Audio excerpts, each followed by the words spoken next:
पञ्चायत कालमा राजा महेन्द्रले परिकल्पना गरेर महेन्द्र राजमार्ग नबनाएको भए सम्भवतः चितवनको नारायणी किनारमा यो जमघट उपस्थित हुन सम्भव हुने थिएन। तर त्यो महेन्द्र राजमार्गको दुर्दशा जुन देखिएको छ अहिले, त्यो सडकमा यात्रा गर्ने नेकपा एमाले जनहरूले कस्तो महसुस गरे होलान्।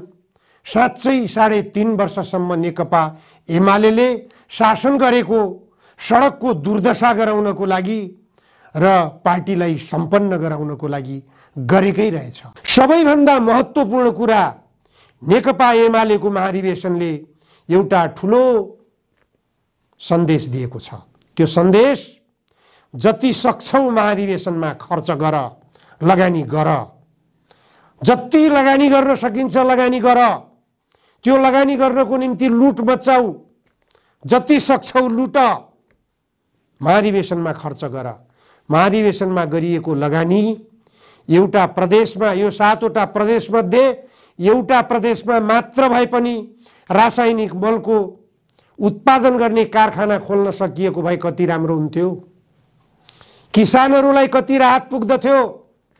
एउटा प्रदेशमा एउटा अस्पताल खोल्न सकेको भए त्यसले कति जनताको उपचार हुन सक्थ्यो। यो आवाज उठाउनुहोस् महाधिवेशनमा। नेकपा एमालेले यो महाधिवेशनमा गरेको यो लगानीले नेपाली कांग्रेसलाई पनि यसमा प्रतिस्पर्धा गर्न सिकायो, बाटो देखायो। नेपाली कांग्रेसको महाधिवेशन पनि नजिक आइरहेको छ। यही मङ्सिर महिना भित्रै महाधिवेशन गर्ने कुरा आइरहेको छ। नेपाली कांग्रेसले कुनै कारणले यदि महाधिवेशन सरेन भने नेपाली कांग्रेसको महाधिवेशन निकट छ। आजको दिन नेकपा एमालेले गरेको महाधिवेशनको खर्च नेपाली कांग्रेसको लागि पनि सिको गर्ने बाटो भइरहेको छ। प्रतिस्पर्धा पक्कै पनि हुन्छ, किनभने जनतामा आकर्षण देखाउनको निम्ति, अन्तर्राष्ट्रिय जगतमा आकर्षण देखाउनको निम्ति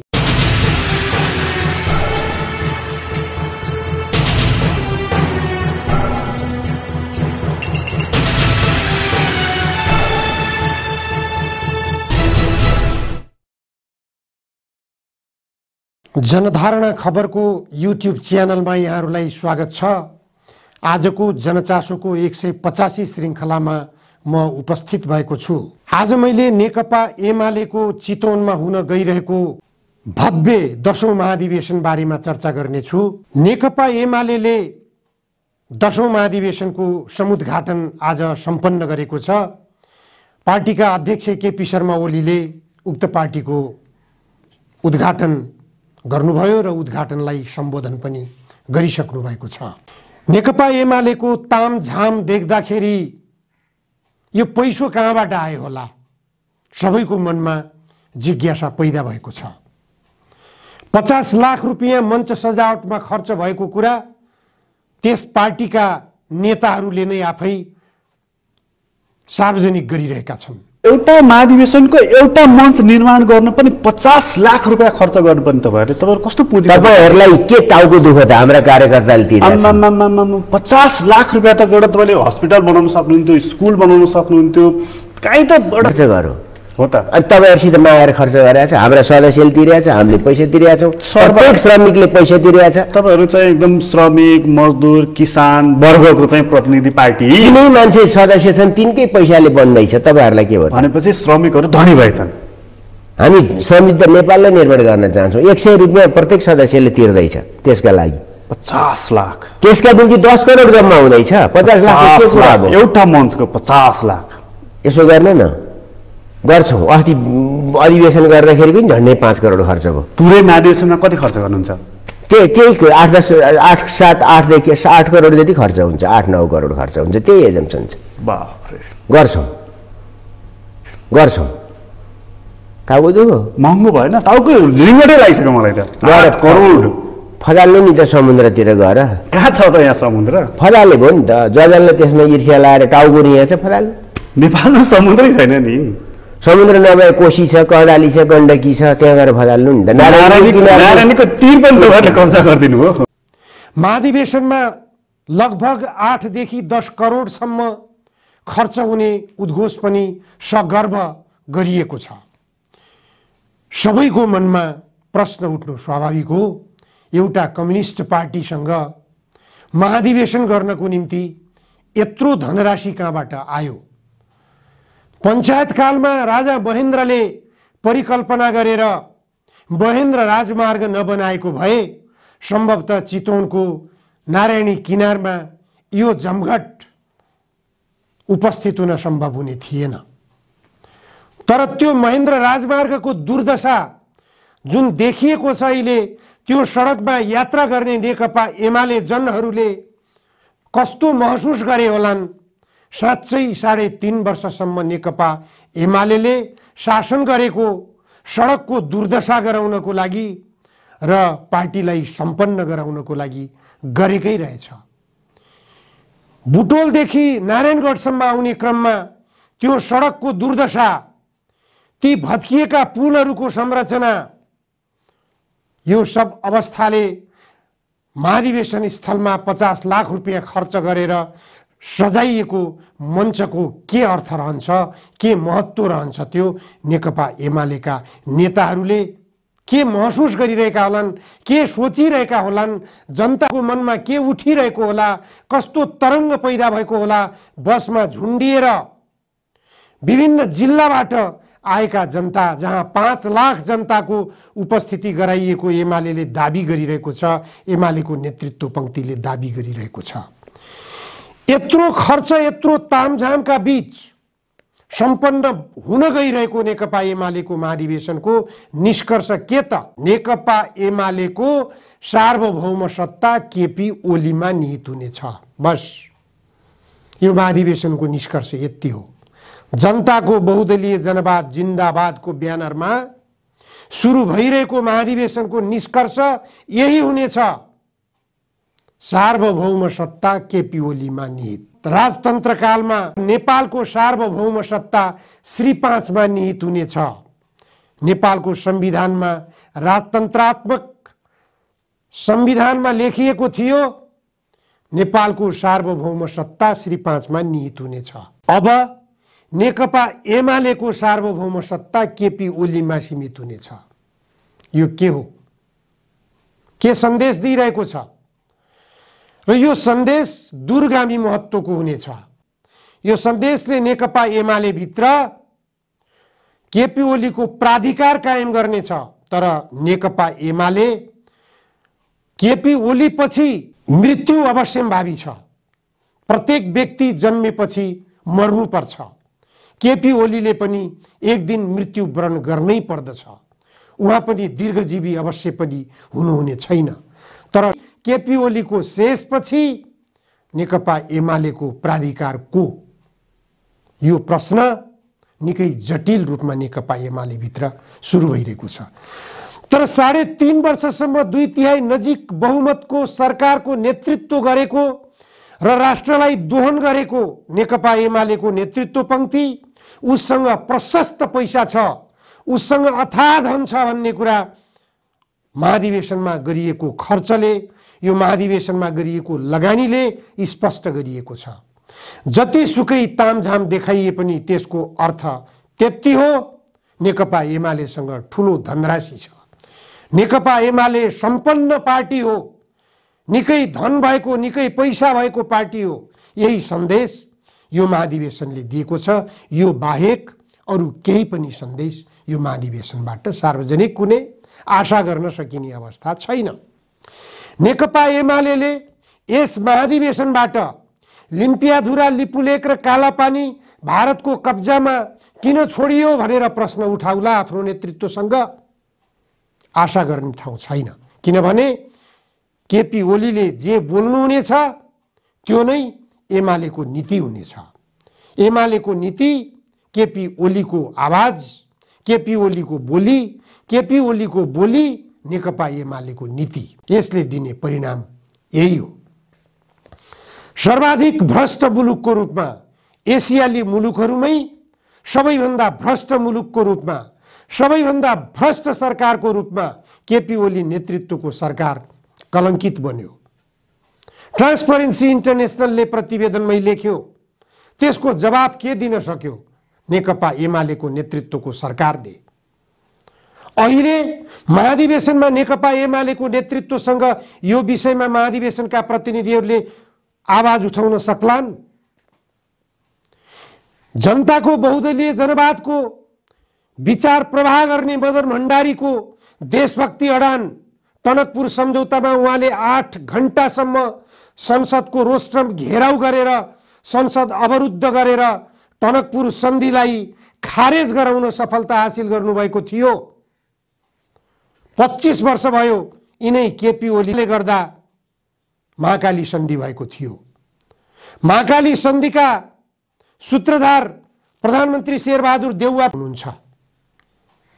अहिले महाकाली सन्धिको कारणले गर्दाखेरि महाकाली नदी नेपालले स्वामित्व गुमाउनु परेको छ।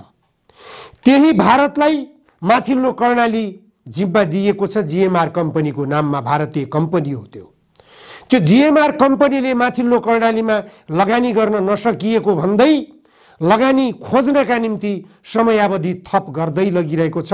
केपी ओली नेतृत्वको सरकारले मात्र 2 पटक अवधि थप्यो माथिल्लो कर्णालीमा। माथिल्लो कर्णाली, अरुण तेस्रो, तल्लो अरुण यी सबै भारतको कब्जामा दिएका छन्। अनि एमसीसी सम्झौता मातहत नेपालका सबै जल सम्पदाबाट उत्पादन हुने विद्युत शक्ति भारतको गोरखपुरमा लगेर भण्डारण गरिनेछ। जनताको बहुदलीय जनवाद यही हो। जनताको बहुदलीय जनवादले मार्ग निर्देश गरेको देशभक्ति आन्दोलनको परिणाम। नेकपा एमालेको महाधिवेशनमा उपस्थित हुने प्रतिनिधिहरूले आवाज उठाउन सक्नुहुन्छ कि सक्नुहुन्न यो विषयमा? देशव्यापी रूपमा मार्क्सवाद लेनिनवादको आवरणमा, त्यसमा पनि एकीकृत मार्क्सवादी लेनिनवादी पार्टीको नाम छ। निसन्देह रूपमा एकीकृत मार्क्सवादी लेनिनवादी पार्टीको नाम गन्तव्य समाजवाद हुन्छ। संविधानको प्रस्तावनामा गन्तव्य समाजवाद भनिएको छ। सडकबाट विप्लव नेतृत्वको नेकपाले वैज्ञानिक समाजवादको आवाज उठाइरहेको छ। व्यवस्था चयन गर्नका निम्ति जनमत संग्रहको माग गरिरहेको छ। नेकपा एमालेको महाधिवेशन थलोमा महाधिवेशनमा उपस्थित हुन आउने प्रतिनिधिहरूले बल्खुको पार्टी मुख्यालयमा झापा आन्दोलनका योद्धाले रुखमा झुन्डिएर आत्महत्या गरेको दुर्दान्त घटनालाई स्मरण गर्नुस्। त्यस महाधिवेशन स्थलबाट देशलाई वैज्ञानिक समाजवादतर्फ कसरी लाने बाटो कता छ? संविधान सम्मत ढङ्गले जान सकिन्छ कि सकिन्न? यो दलाल संसदीय व्यवस्थाको माध्यमबाट वैज्ञानिक समाजवादमा हामी पुग्न सक्छौं कि सक्दैनौं? झापा आन्दोलन किन सुरु भएको थियो? यो देशमा 10 वर्षसम्म जनयुद्धको नाममा सशस्त्र युद्ध किन भयो? सशस्त्र युद्धको नेतृत्व गरेका व्यक्ति रामबहादुर थापा बादल समेत महाधिवेशनमा शीर्ष नेतृत्वमा हुनुहुन्छ। यसपटक यो नेकपा एमालेको महाधिवेशनमा झापा आन्दोलन र 10 वर्षे जनयुद्ध समेतको फ्युजनका रूपमा नेकपा एमालेको यो 10औं महाधिवेशनले निर्णय लिन सक्ला? आशा गर्न सकिन्छ? निसन्देह रूपमा मार्क्सवाद लेनिनवाद र माओवाद अध्ययन गरेका, त्यसलाई परीक्षण गरेका, त्यसमा प्रशिक्षित भएका, त्यसलाई अन्यत्र गएर प्रशिक्षकको रूपमा अरूलाई पनि पढाउने हैसियत भएका नेता कार्यकर्ताहरूको उपस्थिति रहेको यो नेकपा एमालेको 10औं महाधिवेशनले कस्तो मार्गनिर्देश गर्ला?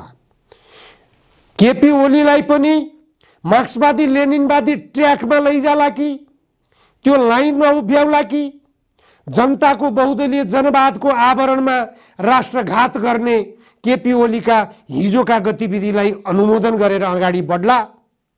महाकाली सन्धिमा केपी ओलीले ठिक गर्यो भन्ला कि अझ पनि एमसीसी सम्झौता पारित गर्ने केपी ओली सरकारको जो प्रयास थियो त्यो प्रयासलाई ठिक भनेर अनुमोदन गर्ला कि एमसीसी सम्झौता खारेज गर्नुपर्छ भनेर महाधिवेशनबाट एक मतले यो आवाज घनीभूत गरेर यसलाई पारित गरेर केपी ओलीलाई मार्ग निर्देश गर्ला कि नेतृत्व पंक्तिले गरेका भ्रष्टाचार जन्य गतिविधिहरू गोकर्ण रिसोर्ट एउटा यति होल्डिङ्सलाई जिम्मा लगाउनु, नेपाललाई कोभिड-19 को लागि आयात गरिएका औषधिजन्य वस्तुहरूमा भ्रष्टाचार गरेर ओग्नी प्रकरणमा बदनाम हुनु, व्हाइट बडी विमान काण्डमा बदनाम हुनु, 33 किलो सुन काण्डमा बदनाम हुनु, एकजना नारीको हत्या भयो, त्यसको हत्यारा को थियो भन्ने कुरा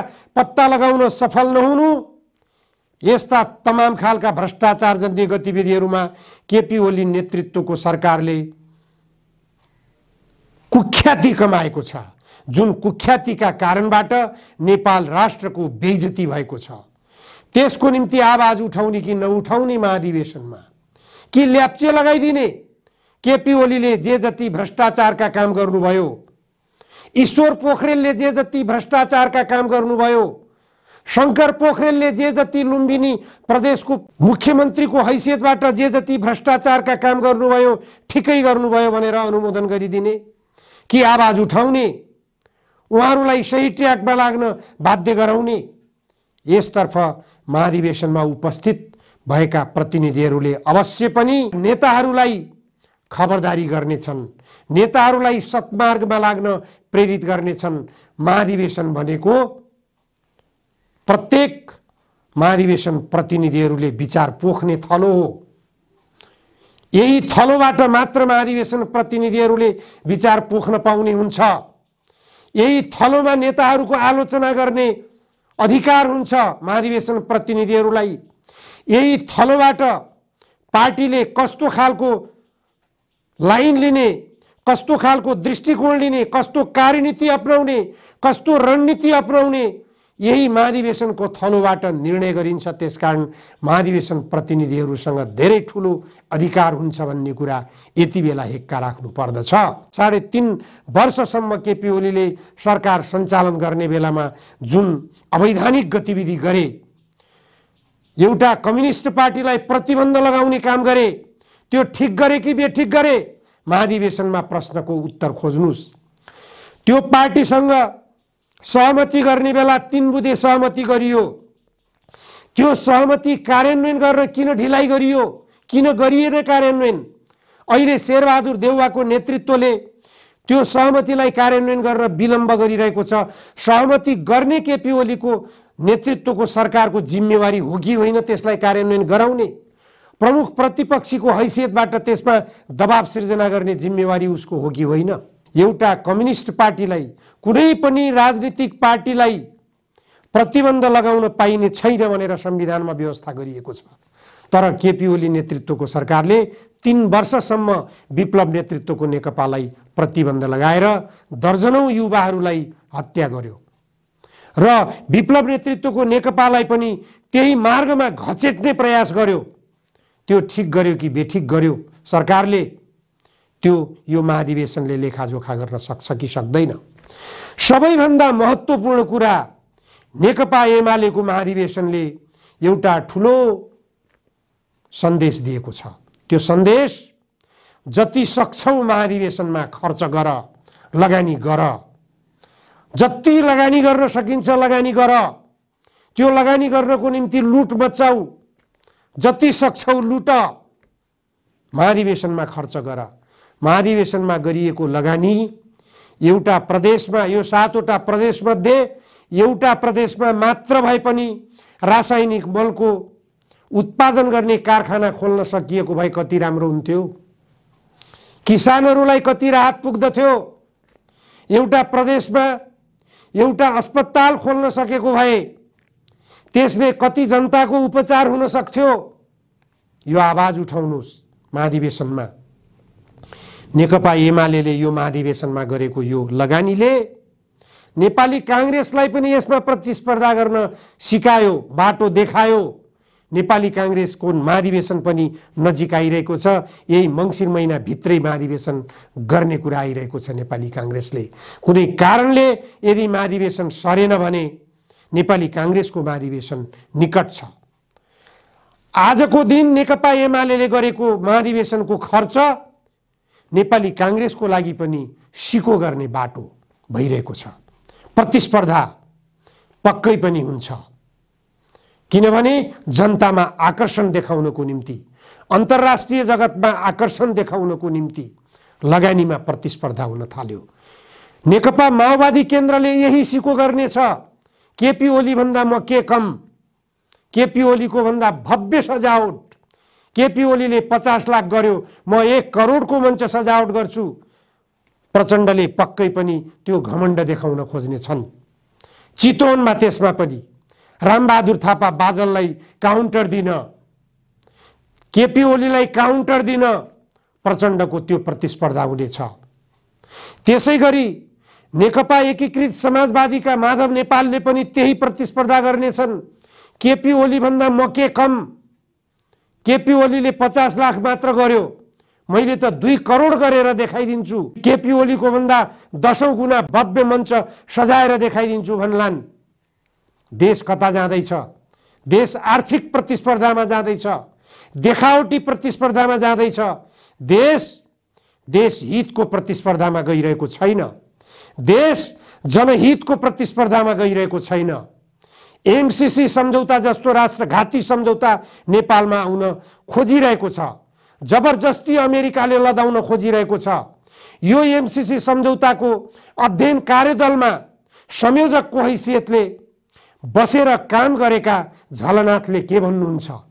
झलनाथबाट सुन्नुहोस्। यो एमसीसी सम्झौता अमेरिकाले नेपाल र अमेरिका बीचको द्विपक्षीय सहयोगको निम्ति मात्र दिएको हो कि यो इन्डो पेसिफिक रणनीतिको अङ्ग पनि हो भन्ने प्रश्न उठ्यो।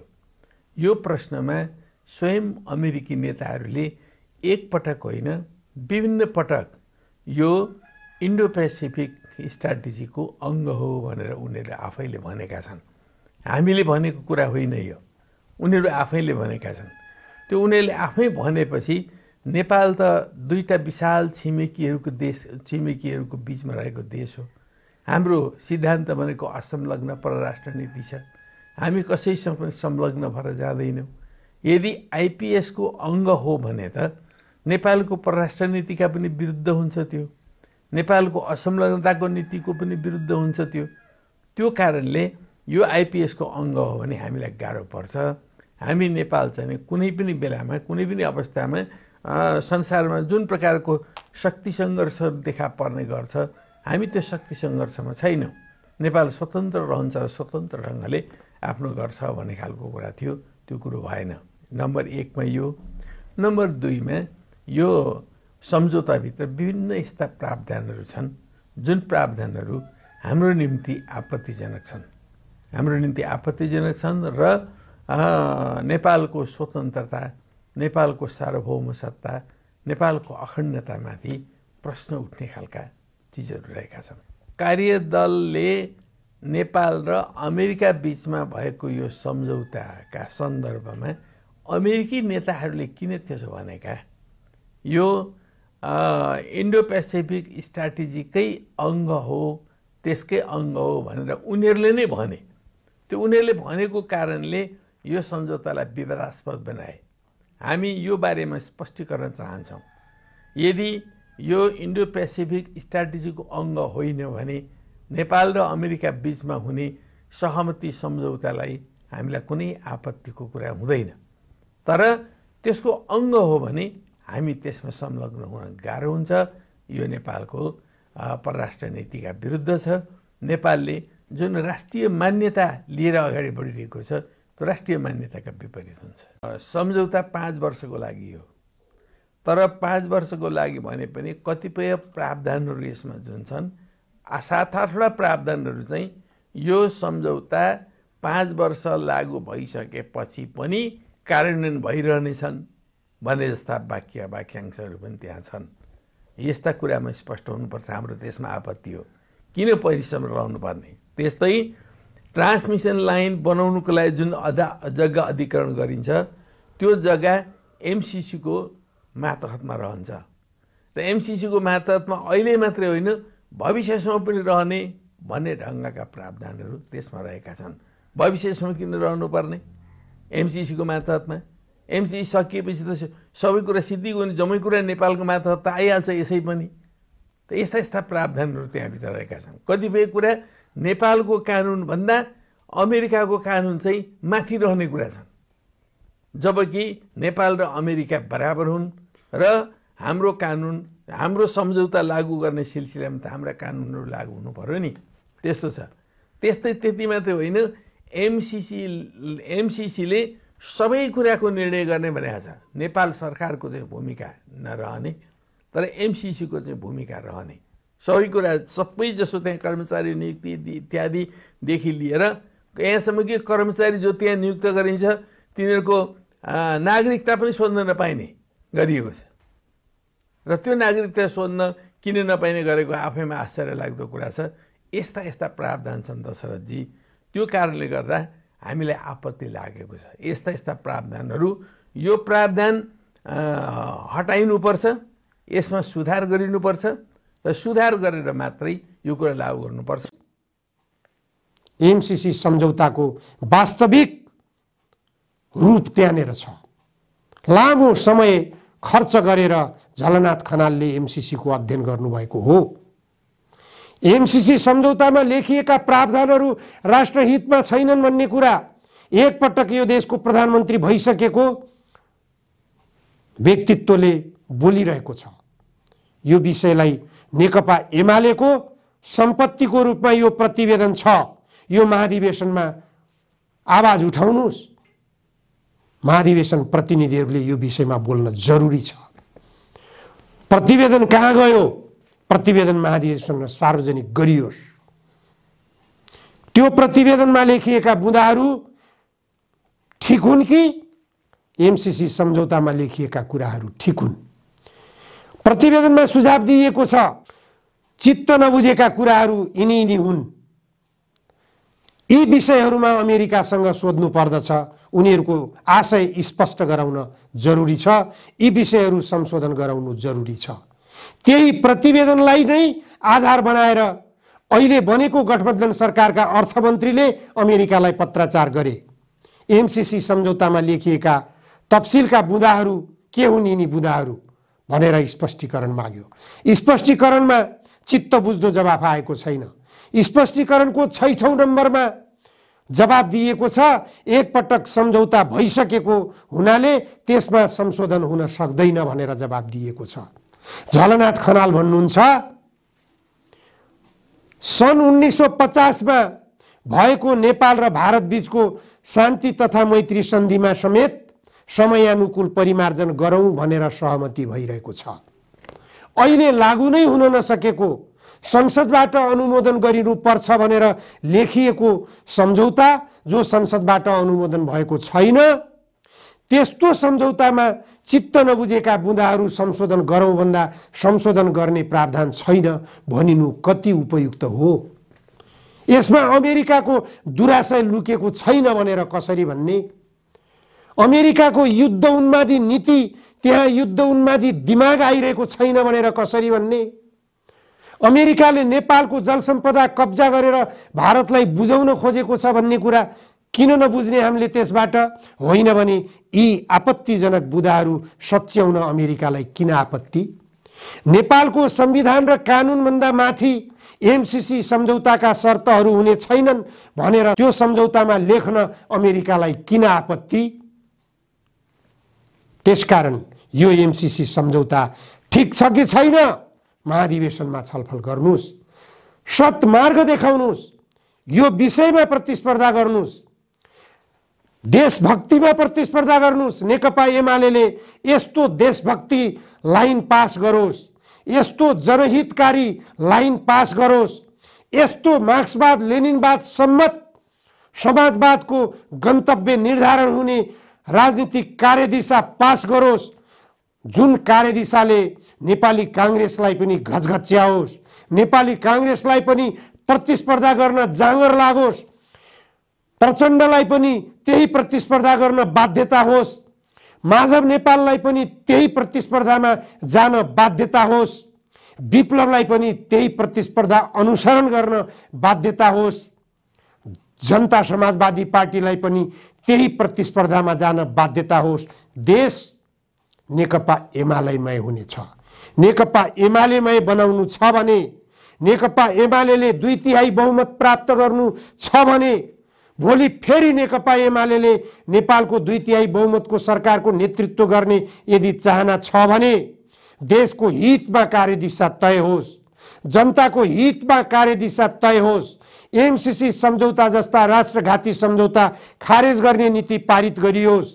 माथिल्लो कर्णाली जस्ता राष्ट्रघाती परियोजना, जुन परियोजना नेपाली लगानीबाट यदि निर्माण गरिने हो भने सबैभन्दा सस्तो लगानीमा निर्माण गर्न सकिने परियोजना हो भने त्यो परियोजनाबाट 4180 मेगावाट विद्युत शक्ति उत्पादन गर्न सकिने हैसियत छ। त्यो विश्व ब्याङ्कको प्रतिवेदनमा समेत लेखिएको बुँदा हो यो। यसलाई कार्यान्वयन गर्न नेपालले नै माथिल्लो कर्णाली नदी निर्माण किन नगर्ने? त्यो परियोजना नेपालले निर्माण गरेर नेपाललाई विद्युतमा झिलिमिली किन नगराउने?